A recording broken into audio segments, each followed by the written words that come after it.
用隨意箱進行冬季露營。聽住啊！我哋細路仔係風嘅孩子，你哋要充滿活力咁玩，驅除寒意啊！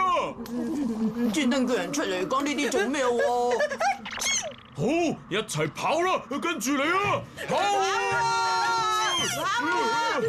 大雄，你知唔知啊？知咩啊？其實係因為胖虎屋企個暖爐咁啱壞咗，佢唔甘心自己一個捱凍，先拖埋我哋落水咋。再跑快啲啊！嗨，小雞表哥，你點會嚟嘅？你仲喺度問我點解嘅？你唔記得啦？我哋約好咗，我應承你今日要帶你去冬營噶嘛。啊，好似係喎，冬營係冬天嘅露營。喂，你唔係想走咗去啊？我帶咗啲好嘢嚟啊！呢樣係冬營嘅必需品，可攜式太陽能電池。只要有咗呢樣嘢，就算喺戶外，電暖氈同電暖爐都可以任用。你話暖爐啊？樽鑊入面會變到暖粒粒噶。暖粒着短袖衫瞓都得。好啦，而家就向冬營出發！小夫，你可唔可以帶埋我暖粒粒嘅冬營啊？露營啫嘛，好巴閉咩？我喺屋企睇電視好過啊！哎呀，你有時搞到咁污糟，即係換衫。唉，真係頭痛，而家部洗衣機又壞咗。電視機壞咗，點解冇樣好事發生㗎？乜睇唔到電視呀？既然係咁，隨意箱呢樣嘢係電視機？唔係，係將會變成電視機。只要對住呢支咪講就得，變成電視機啦。哇！雖然好細，但係影像好清晰啊！但係而家播緊嘅節目都好悶咯。係咁，不如播啲音樂聽下。而家變成音響播放機。哇！呢個盒可以變成任何嘢㗎。只要係四方形嘅物體就咩都得。就連爸爸嘅唱片都可以放上去播，仲可以變成相機。犀利啊！你呢個傻樣都影得好清楚啊！媽媽，攞頭先嗰件污糟衫俾我啊！吓，你想做乜嘢啊？係洗衣機嘅聲啊！直到烘乾都係全自動噶。點啊？而家係咪乾淨晒咧？好幫得手喎！有咗呢樣嘢，就算係荒島生活都得。係喎。好凍啊！喂，一眼望晒，完全冇其他人嚟露營喎。呢一點就係冬營嘅魅力嘅。你話係咪啊，小吉表哥？冇錯係啊，抹走啲積雪嚟紮營。生火之後，大家再圍住取暖，落晒葉，好易睇到野鳥，星空亦都好清好靚。對真正嘅露營愛好者嚟講，冬天先係最正㗎。你點都好啦，快啲生火取暖啦！佢哋喺度啦。首先要哆啦 A 夢，唔該借隨意箱俾我啊！好啊！哇！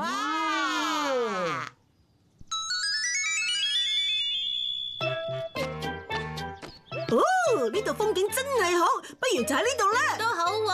誒，係大雄喎。你嚟做乜嘢啊？我嚟得呢度就梗係冬營啦。吓，就憑呢個好似盒仔咁嘅嘢，你真係睇小山區嘅環境啊！點火氣，首先係生火起爐。快啲生火取暖啦！大到生唔到火。都係露營嘅樂趣。用咗佢就好多嘢都變得好簡單。喺雪櫃攞材料出嚟，然後變成焗爐，一次過搞掂晒。真係好好啊！奸謀啊！唔使怕嘅，就算生唔到火，都仲有電。為咗避免呢種情況，我仲特登帶咗可攜式太陽能電池，可以用嚟煲水，又可以整杯麵食。小吉表哥，咁水咧？啊！好凍啊！凍到隻手都僵晒啦！好凍，好凍，好凍！焗好啦，焗好晒啦。好味咁啊！真係好好味啊，小雞表哥！去冬營一定要食杯麵㗎嘛！好好味啊！嗰邊睇落都好好味咁啊！喂，胖虎，個帳幕差唔多變到暖粒粒啦，暖粒粒啊！不如喺裏面食甜品啦。好啊！等埋啊！暖粒粒啊！喺暖嘅地方食雪條真係好正啊！你哋中意就好啦。東營真係好正啊！跟住我哋就玩呢個啦。你哋盡情玩啦，啲電要幾多有幾多嘅，只要個天有太陽就得㗎啦。哇！你覺唔覺得好似凍咗咁啊？較熱啲嘅暖爐啦。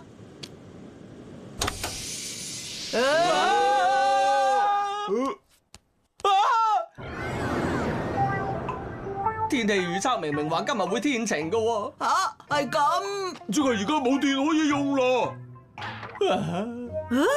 呢個暖爐真係暖粒粒㗎，開始有啲熱添。暖爐好啊！啊！一場嚟到東營，不如盡情享受野外環境咧。俗語都話細路仔係風嘅孩子。你喺度講乜嘢風嘅孩子啊？明明係你講先嘅。哦。哦。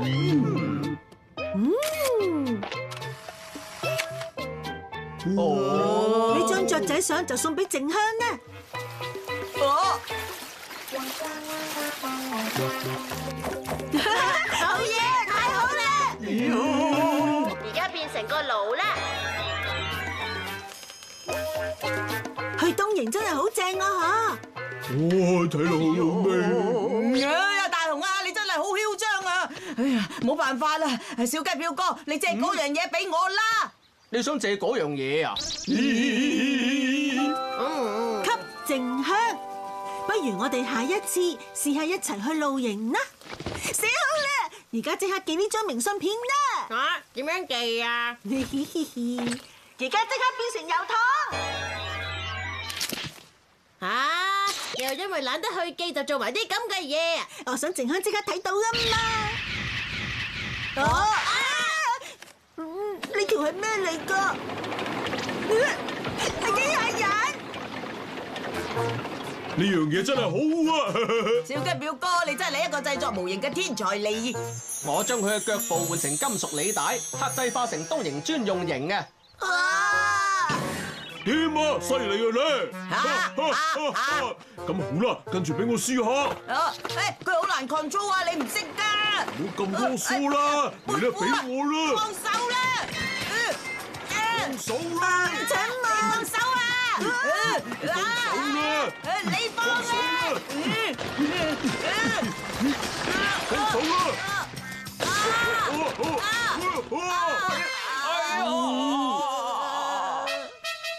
喂，而家點算啊？係胖虎你搞成咁㗎！哆啦 A 夢，你快啲諗下辦法啦！但係我隻手伸唔到入百寶袋呀！日落啦。呢條繩係用喺電動攪盤機度，冇可能整斷㗎。弊啦，咁我哋幾個會唔會就咁喺呢度？我聽到腳步聲。邊個啊？唔通係雪怪？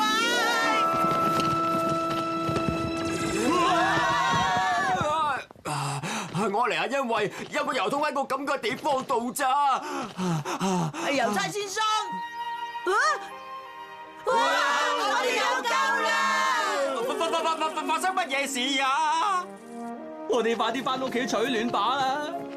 胖虎，你做咩話？我哋快啲走啦！哦。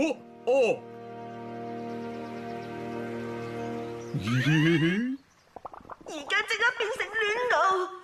哎呀，咁奇怪嘅，隨意箱去咗邊啊？明明頭先見到仲喺度噶喎，唔通係？點啊？係咪好暖呢？個暖爐咁啱壞咗，有咗佢真係好啦。覺唔覺得好似凍過頭先啊？咁奇怪嘅？真